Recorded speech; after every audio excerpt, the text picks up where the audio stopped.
말씀을 여러분, 하나님은 우리보다 앞서가시며 그 하나님을 나의 피난처 두려워하지 마십시오. 여호와 하나님의 지팡이 있습니다. 여러분, 로또를 구입했을 때 당첨될 확률이 얼마큼 될까요? 높지 않습니다. 굉장히 당첨될 확률은 희박합니다.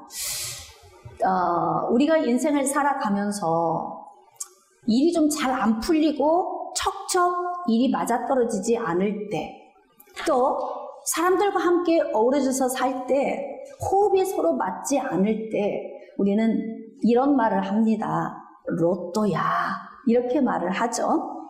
그만큼 로또는 당첨되기가 어렵다는 것입니다. 자, 당첨되지 않은 그 로또 용지를 깊게 보관할 필요가 없죠. 의미가 없습니다. 자, 그래서 당첨되지 않은 로또 용지는 가차없이 내어버립니다. 여러분, 우리가 하나님 앞에 기도할 때에 하나님께서 침묵하실 때가 있어요. 자, 오늘은 하나님이 언제 우리의 기도에 침묵하시는지 기록된 말씀을 통해서 함께 은혜를 나눠보고자 합니다. 여러분, 이스라엘의 1대 왕 사울이 7세 2년 될 때에 그의 아들 요나단 왕자가 블레셋 수비대를 공격했습니다. 자, 이 사건으로 인해서 블레셋과 이스라엘이 전쟁을 치러야 하는 문제가 발생되는 거예요. 그래서 블레셋은 자신의 수비대가 공격당한 것을 알고 모든 백성들이 모이기 시작했습니다.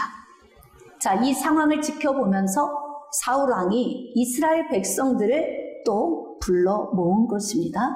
자, 그런데 문제가 생겼습니다. 여러분, 우리 좀 말씀으로 나아갑시다. 사무엘상 13장 5절로 나아갑시다. 블레셋 사람들이 이스라엘과 싸우려고 모였는데 병거가 3만이요 마병이 6,000명이요 백성은 해변에 모래같이 많더라. 지금 요나단 왕자가 블레셋 수비대를 공격을 한 문제 때문에 블레셋이 다시 전열을 정비하고 이스라엘과 전쟁을 치르려고 모였는데 병거가 3만이고 마병이 6천이라고 그래요. 자, 그래서 6절 말씀, 이스라엘 사람들이 위급함을 보고 절박하여 굴과 숯불과 바위 틈과 은밀한 곳과 웅덩이에 숨으며, 자, 첫 번째는 이스라엘 사람들이 블레셋 군대를 보고 너무 심리적인 위축감이 들자 숨기 시작하는 거예요. 그 다음 두 번째, 그 아래쪽에 보니까 갓과 길라 땅으로 도망가는 사람들이 있었다. 두 번째는. 그리고 사울은 아직 길갈에 있고 그를 따른 모든 백성은 떨고 있더라. 자, 그리고 네 번째, 사울은 사무엘이 정한 기한대로 이레 동안을 기다렸으나 사무엘이 길갈로 오지 아니하매 백성이 사울에게서 흩어지는지라. 자, 한번 그림을 그려봅시다. 블레셋 군대를 보고 이스라엘 백성들이 심장이 막 떨리는 거예요. 그러니까 어떤 사람은 깊은 굴 속으로 숨어버립니다. 어떤 사람은 다른 지역으로 도망가 버립니다. 어떤 사람은 심장이 벌렁벌렁 막 떨고 있다가 견딜 수 없어서 점점 이들이 흩어지기 시작합니다. 자, 그런데 여기 굉장히 중요한 말씀이 기록되어 있어요. 사울은 사무엘이 정한 기한대로 이레 동안을 기다렸으나, 오직 사울은 지금 어디에 마음이 있냐면 발을 동동동동동 구르면서 왜 이렇게 사무엘이 오지 않는 거야? 사무엘이 와서 빨리 제사를 지내줘야 우리가 전쟁터에 나갈 수 있는데 왜 이렇게 사무엘이 오지 않는 거야? 라고 발을 동동거리고 있는 동안 이스라엘 군인들은 지금 어떤 현상이 벌어진 거예요? 숨는 사람, 도망하는 사람, 떨다가 흩어지는 사람. 그래서 사울왕의 주변에 몇 명이 남았냐면 겨우 600명이 남은 거예요. 여러분, 병거가 3만이고 마병이 6천입니다. 그리고 블레셋 군대, 이 블레셋 사람들은 모래의 숲처럼 너무나 무리가 많다. 그렇게 기록이 되어 있어요. 여러분, 여기서 우리가 읽을 수 있는 것은 사울은 지금 왕으로서의 어떤 권위도 또 영권도 없는 모습을 볼 수 있습니다. 여러분이 이제 사무엘상 11장 말씀을 묵상하다 보면은 길르앗 야베스에 암몬이 쳐들어옵니다. 이때 사울이 왕으로 세워지기 전이었는데 사울이 이 말을 듣고 하나님의 영에 깊이 감동이 되었다. 그렇게 기록이 되어져 있어요. 그래서 사울이 나가서 암몬을 다 물리치게 되는 거예요. 하나님의 성령의 은혜에 붙들려 있었을 때 사울은 승전가를 울리며 돌아왔습니다. 자, 그런데 지금 사울은 사무엘만 기다리고 있는 거예요. 하나님의 성령의 은혜 안에 붙들려서 어떻게 해서든지 사무엘이 오기 전까지 전열을 정비하고 함께 기도하고 하나님의 은혜를 구해야 합니다. 여러분, 우리가 지금까지 구약의 말씀을 묵상해 보면서 느낀 것이 전쟁이 하나님의 손에 달려있음을 우리는 알 수 있어요. 그리고 전쟁은 사람의 숫자와 무관합니다. 그러니까 전쟁의 승패는 사람의 숫자에 달려있지 않았고 하나님의 백성들의 전쟁은 하나님에게 어떻게 붙들려 있느냐의 여부에 달려 있었다는 거예요. 그러니까 사울이 왕이 되기 전에, 왕이 되기 직전이었습니다. 이때 하나님의 영에 감동되어서 하나님의 영에 붙들려 있으니까 암몬과 싸워서 쾌거를 올렸습니다. 여러분, 하나님의 영이 임하셨다는 것은 사울이 하나님의 영을 사모했다는 것이고 하나님의 은혜 안에 붙들려 살았다는 거예요. 그런데 왕의 그 초기에 그런 성령의 능력 안에 있던 사울이 지금은 성령의 은혜가 전혀 보이지 않습니다. 여러분, 여기 지금 나와 있는 사울의 모습을 우리가 묵상하면서 오버랩되는 그림이 있어요. 바로 누구냐면 삼손. 여러분, 우리가 지금 성경 통독하면서 사사기 말씀 묵상하고 지나왔죠. 그런데 삼손의 머리털이 밀리자 그에게서 힘이 다 사라져버린 거예요. 그렇게 강한 장수가 전혀 맥을 못 쓰는 사람이 된 겁니다. 그런데 지금 사울의 모습을 보니까 마치 머리카락이 잘려나간 삼손의 모습을 보는 것 같습니다. 그래서 영적으로도 왕의 권위로서도 지금 이스라엘 백성들을 통솔하지 못하고 있는 사울의 모습 속에서 우리가 참 가슴 아프다 이런 마음이 생겨요. 여러분이 언제 당당합니까? 언제 여러분이 막 힘이 솟습니까? 하나님의 백성들은 힘이 솟을 때가 언제냐면 성령의 능력에 붙들려 있을 때입니다. 깨달아지시면 아멘. 그러니까 하나님의 성령에 붙들려 있으면 내 힘이 아닌 하나님이 주신 힘이 나에게 있어서 어디에서 이런 힘이 솟지? 어디에서 이런 담대함이 생기지? 어디에서 통솔력이 생기며 어디에서 입술에 권능의 말이 나오지? 이런 느낌이 들 정도로 하나님의 성령에 붙들리면 내가 하지 못하는 것을 하나님이 하시는 것입니다. 그런데 지금 사울은 자기가 가지고 있는 그 기력마저도 소진해 있는 상태인 것처럼 보입니다. 백성들은 두려워 떨다가 하나 둘씩 떠나고 겨우 600명 정도만 사울왕 앞에 남아 있는 거예요. 9절입니다. 사울이 이르되 번제와 화목제물을 이리로 가져오라 하여 번제를 드렸더니, 여러분, 하나님의 백성들은 어떤 모습으로 살아야 하냐면 하나님의 백성들의 삶의 기준은 하나님의 말씀입니다. 그러니까 인생의 어떤 문제를 만났을 때 야 급하니까 무조건 기도해가 아니고 내가 하나님과의 관계가 막혀 있다면 먼저 간절하게 회개하고 하나님과의 막힌 관계를 뚫은 후에 그리고 하나님께 구해야 응답이 오는 것 아닙니까? 그러니까 우리가 성경적 영적 원리를 삶에 적용하면서 지금 내가 하나님의 말씀을 어떻게 적용해야 하는지를 우리가 알고 인생을 살아가야 하는 거죠. 여러분, 번제와 화목제, 이 제사는 누가 집도를 해야 합니까?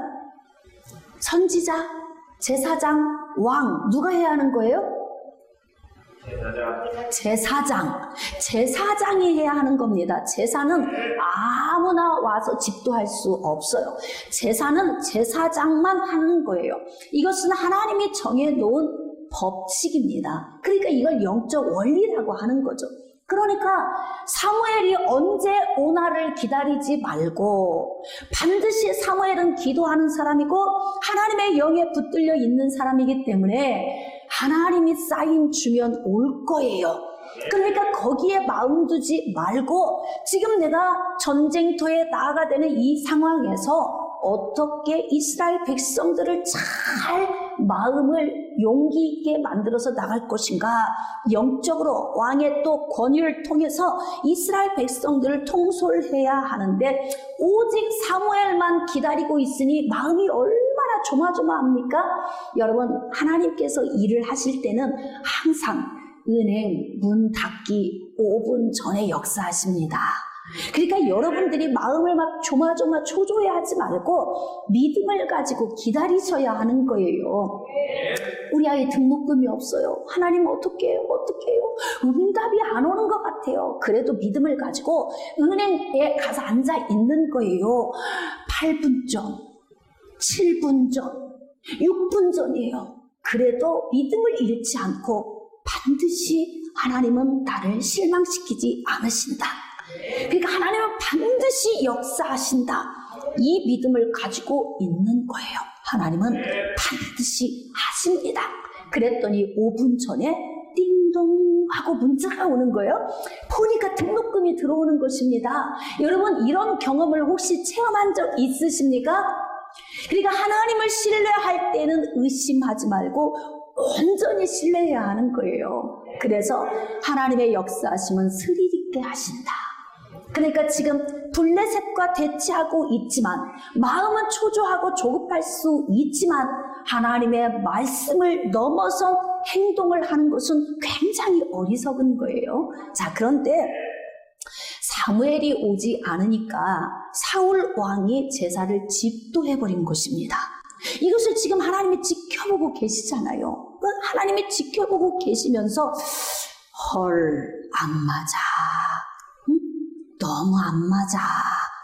그러니까 여러분, 하나님의 백성들이 하나님과 잘 호흡이 맞으려면 어떻게 해야 하는지를 오늘 여러분이 잘 아셔야 합니다. 제가 처음 여러분에게 이런 질문을 했어요. 우리가 하나님 앞에 구해도 하나님이 침묵하실 때가 있다. 그때가 언제일까요? 제가 여러분에게 이렇게 문제를 제시를 했어요. 그럼 여러분들이 오늘 말씀을 들으면서 잘 고민하고 들으셔야 해요. 왜 침묵하실까? 기도하는데 왜 대답하지 않으실까? 무엇이 문제인가? 지금 사울은 하나님의 말씀을 어기고 자기의 생각대로 번제를 드린 거예요. 자, 10절입니다. 번제 드리기를 마치자 사무엘이 온지라. 왜 꼭 사건이 이렇게 돌아가는지 모르겠습니다. 그러니까 조급해하지도 말고 초조하고 불안해하지도 말고 정말 하나님을 믿고 신뢰하는 마음으로 여러분이 기다릴 수 있는 그런 큰 믿음이 여러분에게 있으시기를 축복합니다. 지금 사울은 번제를 황급히 드렸는데 드리기가 무섭게 사무엘이 온 거예요. 자, 사울이 나가 맞으며 무난함에 사무엘이 이르되 왕이 행하신 것이 무엇이냐? 이 말인즉슨 왜 당신이 해야 될 일이 아닌 일을 왜 당신이 했느냐? 지금 제사장이 해야 할 일을 왜 월권 행위를 하였느냐? 지금 이렇게 질문하고 있는 거죠. 사울이 이르되 백성은 내게서 흩어지고, 자, 이유를 지금 대고 있는 거예요. 백성은 내게서 흩어지고 당신은 정한 날 안에 오지 아니하고 블레셋 사람은 믹마스에 모였음을 내가 보았으므로. 지금 사울은 세 가지 문제에 봉착한 거예요. 왜냐하면 여기서 지금 보니까 백성들이 내 주변에서 막 흩어지고 있다는 거죠. 그리고 빨리 제사를 와서 집도해 줘야 할 사무엘이 오지 않습니다. 그리고 저기 눈앞에는 모래수같이 많은 블레셋 군대가 지금 진을 치고 있습니다. 여러분, 지금 우리가 이런 상황을 만났다고 한번 가정해 봅시다. 우리 같으면 어떻게 해야 할까요? 여기에도 문제, 저기에도 문제. 사람들이 내 주변에서 다 떠나갑니다. 주님, 어떻게 내 인생에 내 주변에서 그렇게 내가 신뢰하고 믿었던 사람들이 하루아침에 배반하고 이렇게 떠날 수 있습니까?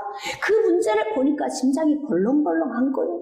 저렇게 많은 병거가 3만, 마병이 6천에다가 오리알수같이 많은 블레셋 군대를 바라보니까 자기를 배신하고 떠나는 이스라엘 백성들을 보면서 이 문제가 너무 심각하게 느껴지는 거예요. 그런데 시간은 계속 흘러가죠.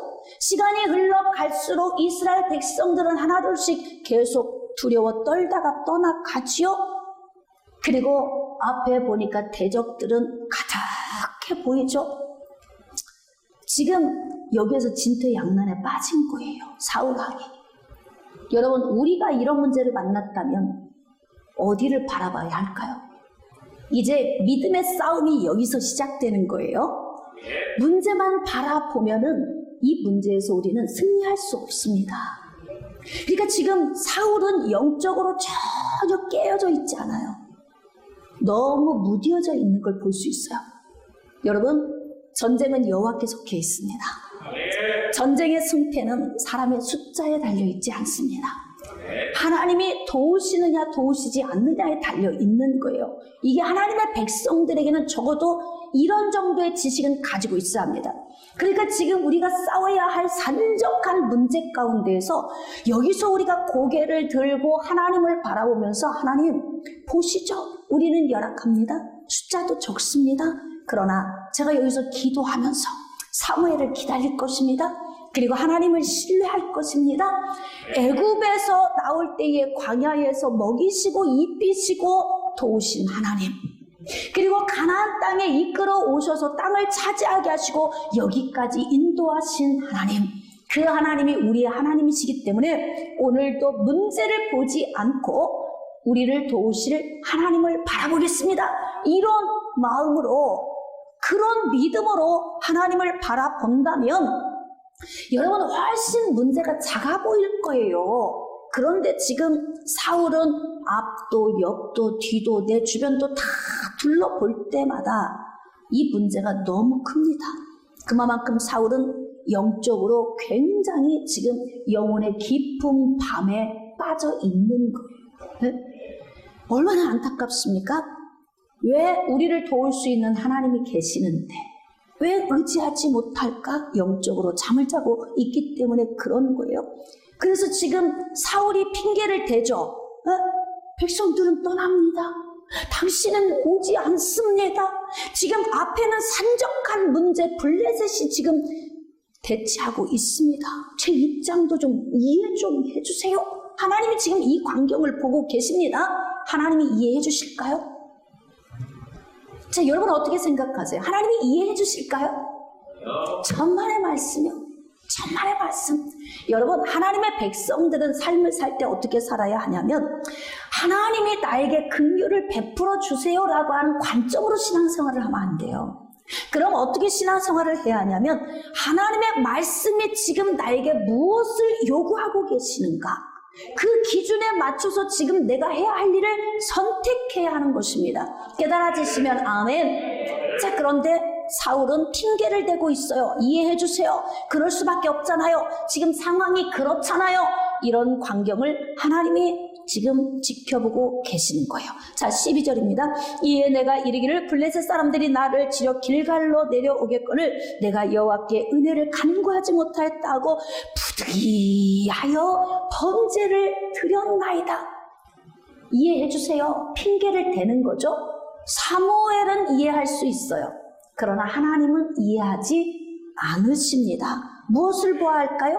그 다음 말씀, 오늘 본문을 보면 알 수 있습니다. 자, 13절. 사무엘이 사울에게 이르되 왕이 망령되이 행하였도다. 왕이 왕의 하나님 여호와께서 왕에게 내리신 명령을 지키지 아니하였도다. 자, 거기 밑줄 좀 그으세요. 그러니까 우리가 인생의 삶을 살 때 아무리 다급하고 황급한 문제가 우리 앞에 와도 우리는 이 문제를 해결받을 때 어떻게 해야 되냐면 말씀의 영적 원리로 해결을 받아야 합니다. 깨달아지시면 아멘. 정말 놀라운 말씀이에요. 그런데 하나님의 명령을 지키지 않았다는 거예요. 자, 그리하였더라면 여호와께서 이스라엘 위에 왕의 나라를 영원히 세우셨을 것이거늘. 자, 그런데 지금은 왕의 나라가 길지 못할 것이라. 이게 무슨 일입니까? 여호와께서 왕에게 명령하신 바를 왕이 지키지 아니하였으므로 여호와께서 그의 마음에 맞는 사람을 구하여 여호와께서 그를 그의 백성의 지도자로 삼으셨느니라. 자, 이제 여기에 또 영적 원리가 또 나오고 있습니다. 사울이 하나님의 말씀을 버린 거예요. 그랬더니 하나님이 뭐라고 말씀하시냐면, 야, 사울은 나하고 너무 안 맞아. 마치 로또가 안 맞는 것처럼 어쩌면 인생의 삶을 사는 동안 우리가 하나님의 말씀을 100% 지켜 행하는 건 어렵지만 그래도 60%, 70%, 80% 좀 더 하나님의 말씀에 순종하며 살기를 우리가 더 몸부림치며 하나님이 기뻐하시는 삶 속으로 나가려고 몸부림을 쳐야 하는데, 야, 사울은 너무 안 맞아. 하나님께서 사울을 향해 하시는 말씀이 너는 로또야. 지금 이렇게 말씀하고 계시는 거. 너는 로또야. 여러분 혹시 지금 하나님께서 나를 향해 하시는 말씀은 아닐까요? 우리는 지금 어떠한 삶을 살고 있습니까? 우리는 하나님 앞에 구해야 할 일들이 너무나 산적합니다. 이럴 때 하나님이 침묵하지 않게 하려면 하나님과 안 맞으면 안 돼. 잘 맞아야 되는 거예요. 할렐루야. 하나님이 보실 때, 야, 난 너하고 너무 잘 맞아. 난 네가 너무 좋아. 하나님이 이런 음성을 주셔야 복 있는 성도입니다. 자, 그런데 하나님이 이런 음성을 주실 때가 언제일까요? 내가 말씀 안에 서 있을 때, 말씀을 내 삶에 적용하며 살 때, 말씀을 내 인생의 가장 중요한 위치에 두고 내 마음에 새기고 또 새기고 또 새겨서, 할렐루야, 하나님의 말씀 중심의 삶을 살 때 하나님이 이렇게 말씀하시죠. 난 너하고 너무 잘 맞아. 난 네가 너무 좋아. 여러분, 오늘 여러분이 이런 음성을 들을 수 있기를 축복합니다.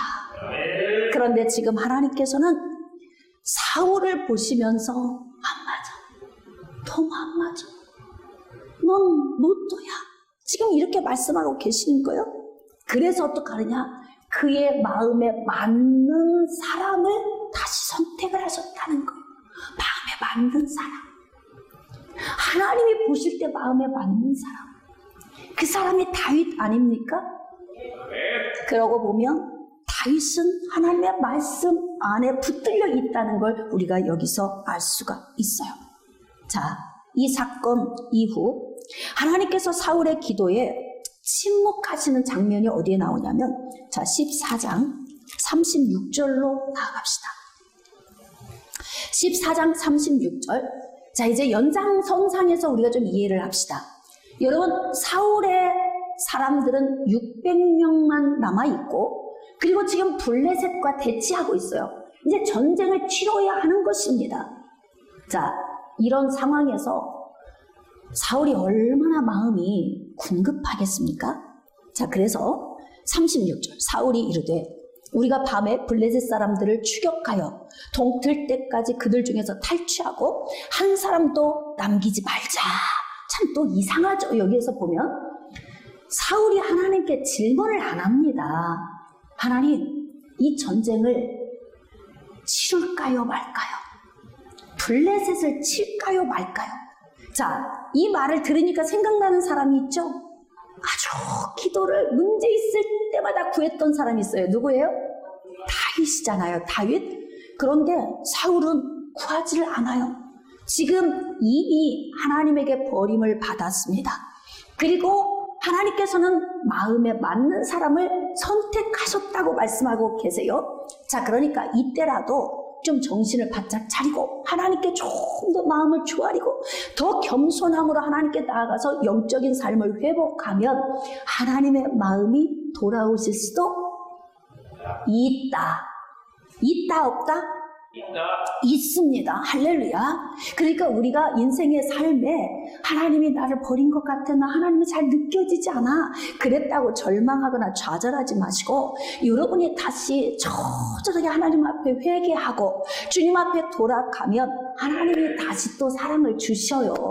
그런데 지금 사울은 회개했다는 내용도 없고 하나님 앞에 질문도 하지 않습니다. 즉 기도를 안 하는 거예요. 자, 그래서 동틀 때까지 탈취하고 한 사람도 남기지 말자, 우리가 올라가 싸우자 그러는 거예요. 배짱도 좋아요. 600명밖에 남지 않았는데 어떻게 모래수같이 그렇게 허다한 블레셋 군대와 싸워 이길 수 있겠습니까? 자, 무리가 이르되 왕의 생각에 좋은 대로 하소서. 지금 이스라엘 백성들도 쿵짝쿵짝 잘 맞고 있죠. 자, 근데 이때 제사장이 이르되 이리로 와서 하나님께로 나갑시다. 사울이 하나님께 묻자오되, 그러니까 제사장이 이야기한 거죠. 그래도 하나님께 묻고 기도하고 하나님이 주시는 음성 듣고 움직이자고 지금 얘기를 하는 거예요. 여러분, 인생에 어떤 일을 펼쳐 나갈지라도 우리가 가장 먼저 해야 할 것이 무엇이냐면 하나님께 묻는 거예요. 하나님, 제가 하는 이 일이 하나님이 기뻐하시는 일입니까? 하나님, 제가 선택하고자 하는 이 선택의 방향이 하나님이 원하시는 것입니까? 하나님, 제가 지금 하고자 하는 이 일이 하나님께서 준비하신 일입니까? 이것을 먼저 우리는 기도를 반드시 해야 합니다. 깨달아지시면 아멘. 그래서 먼저 하나님 앞에 구하고 하나님께서 내 안에 열정의 은혜를 주셔서 감동을 주시면 해야 하는데, 감동도 없이 끌려가듯이 그 일을 하면 반드시 문제가 옵니다. 그래서 지금 제사장이 데리고 가서 하나님께 그리고 물어봐야지, 왜 그냥 이스라엘 백성들과 쿵짝쿵짝해서 기도도 안 하고 전쟁을 치르려고 하느냐. 그러니까 사울이 궁여지책으로 지금 하나님께 기도하는 거 아닙니까? 묻습니다. 자, 내가 블레셋 사람들을 추격하리이까? 주께서 그들을 이스라엘의 손에 넘기시겠나이까? 자, 그날에 대답하지 아니하시는지라. 그 밑줄 좀 그으세요. 기도할 때 하나님이 대답하지 않으면 원인을 반드시 찾아야 합니다. 왜 하나님이 대답하지 않으시는가? 여러분, 오늘 사울에게 지금 하나님이 침묵하시는 이유가 무엇인지를 찾아야 하는 거예요. 그래서 사울이 왜 하나님이 지금 침묵하시지? 왜 대답하지 않으시지? 마음에서 궁금한 거예요. 그러니까 원인을 찾으려고 지금 노력을 하는 겁니다. 자, 38절입니다. 사울이 이르되 너희 군대의 지휘관들아 다 이리로 오라. 오늘 이 죄가 누구에게 있나 알아보자. 여러분, 이거 성경 통독할 때 다 읽으셨죠? 이렇게 심오하게 읽으셨어요? 이게 이런 내용인 줄 알고 읽으셨어요, 여러분? 네? 지금 이 죄가 어디로부터 왔는지 근원을 좀 알고 싶다는 거예요, 사울이. 자, 그래서 이스라엘을 구원하신 여호와께서 살아계심을 두고 맹세하노니 내 아들 요나단에게 있다 할지라도 반드시 죽이겠다. 지금 이렇게 이야기를 하는 거예요. 자, 그래서 어떻게 하느냐? 41절. 이에 사울이 이스라엘의 하나님 여호와께 아뢰되 원하건대 실상을 좀 보여주세요 하였더니 요나단과 사울이 뽑혔네. 에? 너무 기가 막히지 않아요? 응? 제비 뽑기를 했는데 요나단과 사울이 뽑혔습니다. 자, 이제 사울이 속으로 그러겠죠. 이게 누구 문제야? 누구 문제라고 생각을 할까요? 요나단의 문제라고 생각을 하겠지요. 여러분, 오늘 이 말씀을 보면서 여러분들이 굉장히 하나님의 성령으로부터 오는 분별력을 얻으셔야 합니다. 여기 성경에서는 사실 이 사건이 그냥 이대로 끝나고 그냥 넘어가 버려서 이게 요나단의 문제인 거야, 사울의 문제인 거야, 굉장히 우리 헷갈리고 혼란스럽습니다. 근데 말씀을 잘 묵상해야 돼요. 지금 실상을 보이소서 했더니 요나단과 사울이 뽑혔어요. 자, 백성들은 면했다는 거죠. 사울이 이르되 나와 내 아들 요나단 사이에 뽑으라 했더니 요나단이 뽑혔습니다. 요나단이? 자, 이제 여기서부터 우리는 이렇게 생각하죠. 원인은 누구야? 요나단이야. 이제 우리는 이렇게 생각할 수 있어요. 그래서 말씀을 잘 연결해서 우리가 이 말씀을 묵상해야 되는 거예요. 43절. 사울이 요나단에게 이르되 네가 행한 것을 내게 말하라. 요나단이 말하여 이르되 내가 다만 내 손에 가진 지팡이 끝으로 꿀을 조금 맛보았을 뿐이오나 내가 죽을 수밖에 없나이다. 이게 무슨 이야기예요? 지금 요나단이 이렇게 이야기하는 거죠. 지팡이 끝에 꿀을 찍어서 내가 조금 맛을 보았을 뿐인데 내가 죽을 죄를 지었습니다. 지금 이렇게 이야기를 하고 있단 말이에요. 그럼 이게 무슨 사건인지 우리 앞으로 좀 나아갑시다. 여러분 14장 1절입니다. 하루는 사울의 아들 요나단이 자기의 무기를 든 소년에게 이르되 우리가 블레셋 사람들의 부대로 건너가자 하고 그의 아버지에게는 아뢰지 아니한 거예요. 자, 그래서 블레셋 군대에게로 건너갈 때에 무기 드는 자와 두 사람만 블레셋 쪽으로 지금 가는 거죠. 그리고 사울과 함께하는 사람은 600명 가량이었더라. 자, 3절 후반절에 보니까 사람들은 요나단이 나간 줄을 알지 못한 거예요. 자, 그런데 4절입니다. 요나단이 블레셋 사람들에게로 건너가려 하는 어귀 사이에 이쪽에는 험한 바위가 있고 저쪽에도 험한 바위가 있는데 하나의 이름은 보세스요 하나의 이름은 세네라. 자, 그래서 6절. 요나단이 자기의 무기를 든 소년에게 이르되 우리가 이 할례받지 않은 자들에게로 건너가자. 우리 거기 밑줄 그읍시다. 여호와께서 우리를 위하여 일하실까 하노라. 여호와의 구원이 사람의 많고 적음에 달리지 아니하였느니라. 그러니까 아버지 왕보다 아들 왕자가 훨씬 믿음이 좋은 거예요. 여러분 지금 아버지는 42세예요. 그러면 요나단이 몇 살쯤 먹었을까? 지금 1000명의 군인을 지휘하고 있으니까 적어도 갓 20이 넘었거나 21살 정도 되는 나이예요. 그런데도 이런 믿음을 가지고 있어요. 여기서 보면서 또 누가 생각납니까? 물맷돌 5개 들고 갔던 다윗의 모습이 또 보이죠. 다윗이 뭐라고 합니까? 블레셋 장군 골리앗을 무너뜨릴 때 너희는 칼과 창과 단창으로 나오거니와 나는 만군의 여호와의 이름 곧 네가 모욕하는 이스라엘 군대의 하나님의 이름으로 내가 나간다. 그리고 골리앗 장군을 무너뜨린 거 아닙니까? 그러니까 나이가 꼭 많다고 믿음이 좋은 것만은 아니다. 연조가 깊다고 믿음 좋은 것만도 아니다. 우리의 자녀들이 우리보다 나은 믿음을 소유할 수 있다는 거예요. 그러니까 아버지보다 아들의 믿음이 훨씬 탁월합니다. 전쟁은 숫자에 많고 적음이 있지 않다. 전쟁은 하나님의 손에 달려 있다. 자, 그리고 병기 드는 자와 함께 블레셋에 가서 블레셋 사람을 막 치기 시작한 거예요.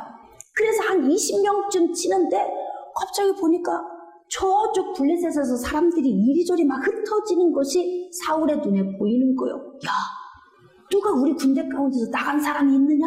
하고 보니까 요나단과 병기 든 자가 없는 것입니다.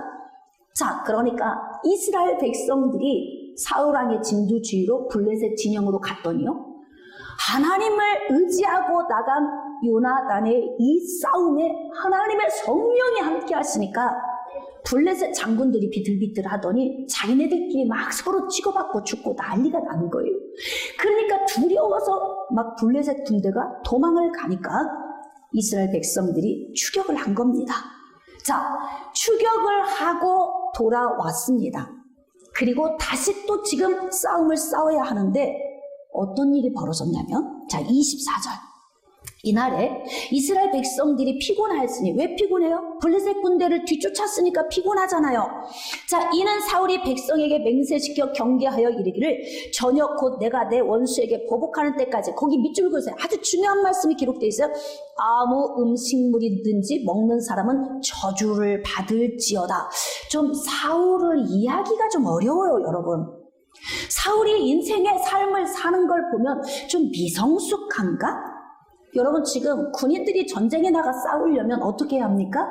잘 먹어야지요. 잘 먹어야 하는데 원수들에게 보복할 때까지 음식을 먹지 말라고 금지령을 내려버린 거예요. 만약에 음식을 먹으면 저주를 받을 거다. 그 대가가 처절하게 될 것이다 라는 거잖아요. 참 이런 쓸데없는 얘기는 안 해도 되는데, 그리고 많이 먹여야 열심히 싸워서 승리할 수 있는데 사울을 좀 이해하기가 좀 어렵습니다. 자, 그런데 이제 이스라엘 백성들이 잠깐 휴식하는 동안에 숲풀에 들어간 거예요. 그랬더니 꿀이 있는 거예요. 그런데 왕이 금지령을 내렸기 때문에 감히 입에 대지 못하는데 요나단이 저벅저벅 걸어오더니 요나단이 지팡이 끝에 탁 꿀을 묻혀가지고 손으로 찍어서 맛을 본 거예요. 그런데 사울왕이 이 금지령을 내릴 때 요나단이 그 자리에 없었던 거예요. 못 들었어요. 그러니까 아버지의 명령을 못 들은 것입니다. 그래서 요나단이 그 꿀을 맛을 봤더니 세상에 갑자기 눈이 확 밝아진 거예요. 이 말이 무슨 뜻이에요? 기력이 살아났다는 뜻이죠. 여러분 배고프면 어떤 증상이 와요? 눈이 침침해지면서 손발이 후들후들 떨리죠. 젊은 사람은 이해를 못하겠지만 나이를 먹어가면 밥심으로 산다 그러잖아요. 그래서 막 이 탄수화물이 몸에서 떨어져 가면은 벌써 눈이 침침해지면서 막 몸이 떨리기 시작해. 그러니까 지금 군인들이 에너지를 다 소진하고 왔기 때문에 얼마나 지금 눈이 침침하고 기력이 힘들겠습니까? 요나단 역시도 전쟁터에서 지금 전쟁을 하고 왔으니까 기력이 없죠. 꿀을 찍어서 달달한 것을 입에 넣었더니 세상에 눈이 확 빨개진 거예요. 기력이 살아났다는 이야기죠. 자, 그랬더니 거기 있는 이스라엘 백성들이 왕께서 금지한 것인데 막 이렇게 이야기를 하니까 이 요나단이 뭐라고 이야기를 하냐면, 내가 이렇게 꿀 조금만 먹어도 기력이 회복돼서 눈이 열리는데 하물며 대적들에게서 탈취한 것을 먹게 허락을 했더라면 이 싸움에서 얼마나 많은 성과를 거두었겠느냐. 아버지가 나아요, 아들이 나아? 이 소견머리가 아버지보다 아들이 훨씬 나아. 그러니까 우리가 나이 많이 먹은 것으로 이게 사람을 누르려고 하면 안 돼요. 연조로 누르려고 해도 안 되고 기도 많이 한 것으로도 누르려고 하면 안 돼요. 모든 기준은 어디에 있어야 되느냐? 하나님의 기록된 말씀이에요. 말씀. 할렐루야. 네? 그런데 지금 요나단이 그렇게 이야기를 하니까 갑자기 분위기가 슬렁슬렁 하더니 이스라엘 백성들이 우하고 가서 짐승을 끌어다가 너무 허기진 상태에서 잡아서 핏째막 먹은 거예요. 이 소리가 사울 왕에게 들어갔습니다. 자, 그러니까 사울이 뭐라고 할까요? 33절. 무리가 사울에게 전하여 이르되 보소서, 백성이 고기를 핏째 먹어 여호와께 범죄하였나이다. 사울이 이르되 너희가 믿음 없이 행하였도다. 참 이상하죠. 여러분, 그러니까 우리가 좀 수사관이 좀 돼야 될 필요가 있어요. 성경을 읽을 때는 수사관의 촉으로 성경을 읽어야 누가 범인인지를 알 수가 있습니다. 모든 것은 문제의 근원으로 가야 되는 거예요. 세상에 지금 이들이 이런 죄를 졌다면 사울이 회개하고 몸부림을 쳐야 할 문제예요. 왜일까요? 전쟁터에 나간 장수들을 굶겼으니, 그것도 없어서 안 먹은 것이 아니고 음식을 먹지 말라고 금지령을 내린 거예요. 그러니까 지금 사울 왕 자신이 이들이 범죄할 수밖에 없도록 만든 거죠. 누구 문제예요? 사울 왕의 문제죠. 누가 회개해야 돼요? 사울 왕이 회개해야 돼요. 연대 책임을 지더라도 모든 책임의 가장 우두머리인 사울이 회개해야 할 문제죠. 자, 그런데 책망하죠. 너희들이 믿음 없이 행하였도다. 그러니까 인생의 삶을 사는 동안 무엇이 옳고 그른지를 우리가 잘 깨닫기 위해서는 하나님의 말씀의 기준에 서서 영적 수사관의 촉을 좀 우리가 가질 필요가 있다. 우리가 지금 성경 통독을 하고 있는데 이 성경 통독을 할 때 여러분 그냥 읽고 지나가지 마세요. 이 말씀을 내 삶에 대입을 해야 돼요. 그러니까 내가 내 인생에서 믿음으로 적용하지도 못하고 삶을 선택함에 있어서 지금 전쟁에 무엇이 필요하며 어떤 명령을 내려야 되고 어떻게 진도주의를 해야 하는지조차 못하고 있는 형편없는 사울왕의 모습을 보면서 혹시 내가 가정에서 가장으로서 이렇게 무능력한 사람은 아닌가? 사업장에서 직장에서 지금 내게 주어진 이 직임에 따라 내가 잘하고 있나? 나는 무능력한 사람은 아닌가? 이거 여러분 고민해 봐야 합니다. 그러니까 기도를 해야 할 때가 있고 내가 삶을 어떻게 선택해야 할 때가 있고 그래서 제가 지난주에 여러분들에게 세트 기도에 대해서 가르치면서 예수님의 제자들에게 가르쳤던 구하고 하나님께로부터 오는 방법을 찾고 그 방법을 적용해서 두드리는 이 세트 기도를 제가 여러분에게 전달을 해드린 거예요. 그러니까 인생의 삶 속에서 내가 현재 처해진 상황에서 어떤 지혜로운 방법을 적용해야 할 것인지 고민하지 않는 사울의 이 무능력함을 보면서 마음이 좀 답답해집니다. 그러니까 지금 요나단이 꿀을 찍어 먹은 것도 범죄 행위가 아닌 거예요. 이스라엘 백성들의 이 배고픔 속에서 허덕이면서 짐승을 잡아 핏째 먹은 것도 결국은 사울의 죄입니다. 깨달아지시면 아멘. 네? 자, 그러면 지금 제가 이제 꿀을 먹은 이유를 설명을 다 했잖아요. 그럼 어디로 가야 되느냐? 자, 44절로 가야 돼요. 사울이 이르되 요나단아 내가 반드시 죽으리라. 그렇지 않으면 하나님이 내게 벌을 내리시고 또 내리시기를 원하노라. 뭐 강력하게 이야기하니까 되게 멋있고 야 그래도 왕권이 있네 이렇게 생각할 수 있지만 이건 지금 경우에 맞지 않는 거예요. 응? 경우에 맞지 않아요. 지금 사울이 살아가는 방식 자체가 문제가 많다는 거죠. 그랬더니 백성들이 거기에서 다 들고 일어나는 거예요. 백성이 사울에게 말하되 이스라엘의 이 큰 구원을 이룬 요나단이 죽겠습니까? 결코 그렇지 않습니다. 여호와의 살아계심을 두고 맹세하옵나니 그의 머리털 하나도 땅에 떨어지지 아니할 것은 그가 오늘 하나님과 동역하였습니다. 백성이 요나단을 구원해서 죽지 않게 했다는 거예요. 그러니까 지금 요나단은 사실 무기 드는 자와 함께 블레셋 군대를 가서 친 거예요. 그리고 어떤 믿음으로 갔느냐? 전쟁은 하나님께 속해 있어. 사람의 숫자에 달려있는 게 아니야. 하나님이 도우시면 승리하고 하나님이 도우시지 않으면 실패하는 거야. 이 믿음으로 무기 드리는 자와 함께 가서 싸우는데 하나님이 물을 흩음같이 그들을 흩어버리시고 그들 안에서 스스로 자멸하게 하신 거 아닙니까? 그러니까 이렇게 하나님과 동역한 요나단을 지금 죽이겠다고요? 폐하? 그게 무슨 말씀이십니까? 절대로 죽일 수 없습니다. 지금 이렇게 이스라엘 백성들이 요나단을 구원했다는 거예요. 자, 그러면 이제 우리가 궁금한 게 무엇이냐면 그러면 하나님께서 사울의 기도에 침묵하신 원인은 무엇인가? 이것을 우리가 알아야 하는 거예요. 자, 그러면 말씀을 좀 앞쪽으로 갑시다. 사무엘상 13장 본문 말씀으로 갑시다. 자, 13절입니다. 사무엘이 사울에게 이르되 왕이 망령되이 행하였도다. 왕이 왕의 하나님 여호와께서 왕에게 내리신 명령을 지키지 아니하였도다. 자, 말씀을 지키지 않은 것 때문에 어떤 문제가 발생되었냐면 사울의 인생에 하나님 앞에 버림받는 문제가 발생된 거예요. 자, 지금은 왕의 나라가 길지 못할 것이라 여호와께서 왕에게 명령하신 바를 왕이 지키지 아니하였으므로. 자, 이유가 뭐예요? 원인이 말씀을 지키지 아니하였으므로 여호와께서 그의 마음에 맞는 사람을 구하셨다. 이 말씀은 뭡니까? 사울왕이 말씀을 지키지 아니하셨으므로 하나님께서 버리셨다는 거예요. 여러분, 추첨한 숫자가 내가 구입한 로또 용지에 기록된 숫자와 맞지 않으면 이 로또 용지를 가지고 있어야 될 이유가 없는 거예요. 과감하게 미련 없이 버려야 되죠. 쓸모없으니까 버리는 거예요. 하나님께서 지금 사울을 향해서 너 내 말을 무시했어? 그건 나를 무시한 거야. 너하고 나는 너무 안 맞아.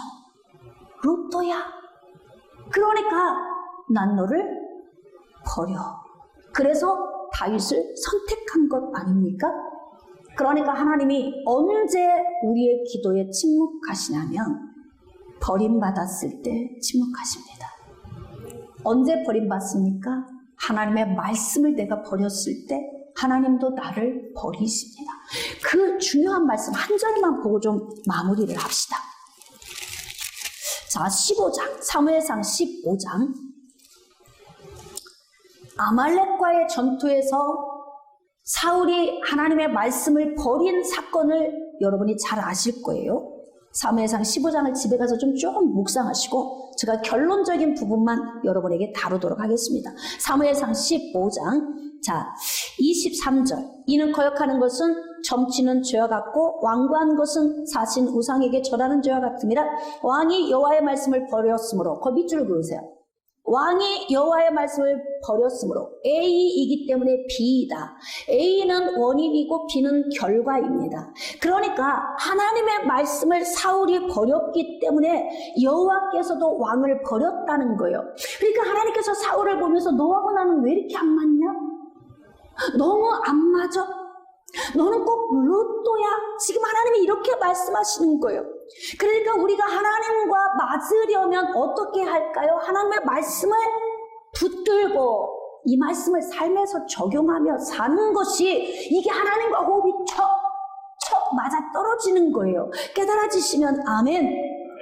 그래서 왕이 되지 못하게 하셨나이다. 그래서 사무엘이 22절에서 정말 너무 간절한 말씀을 전하죠. 사무엘이 이르되 여호와께서 번제와 다른 제사를 그의 목소리를 청종하는 것을 좋아하심같이 좋아하시겠습니까? 순종이 제사보다 낫고 듣는 것이 수 양의 기름보다 낫다. 그러니까 하나님의 말씀을 삶에 적용하고 사는 이 성경 말씀을 영적 원리로 삼아 삶에서 적용하고 사는 것이 하나님과 호흡이 착 맞아 떨어지는 거예요. 여러분 오늘 하나님께서는 우리를 향해서 뭐라고 말씀하실까요? 난 너하고 너무 잘 맞아. 난 네가 너무 좋아. 이렇게 호흡이 잘 맞는 사람이 이 땅에 너밖에 없어. 이렇게 말씀을 주시면 얼마나 행복할까요? 네?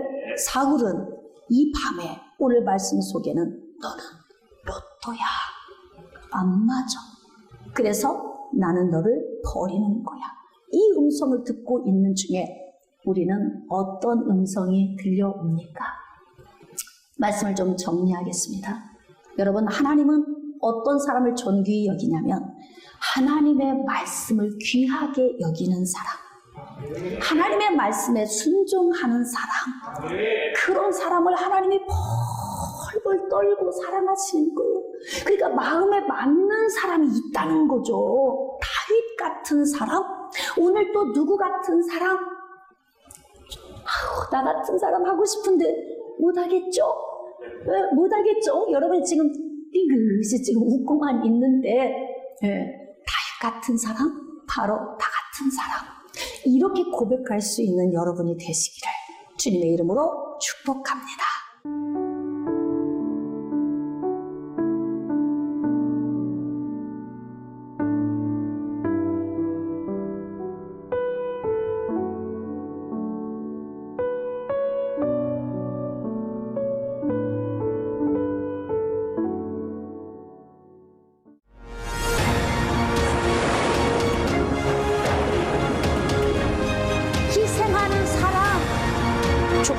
없는 사랑할 수 있는 여러분 하나님은 우리보다 앞서가시며 그 하나님을 나의 피난처 두려워하지 마십시오. 여호와 하나님은 참편이 있습니다.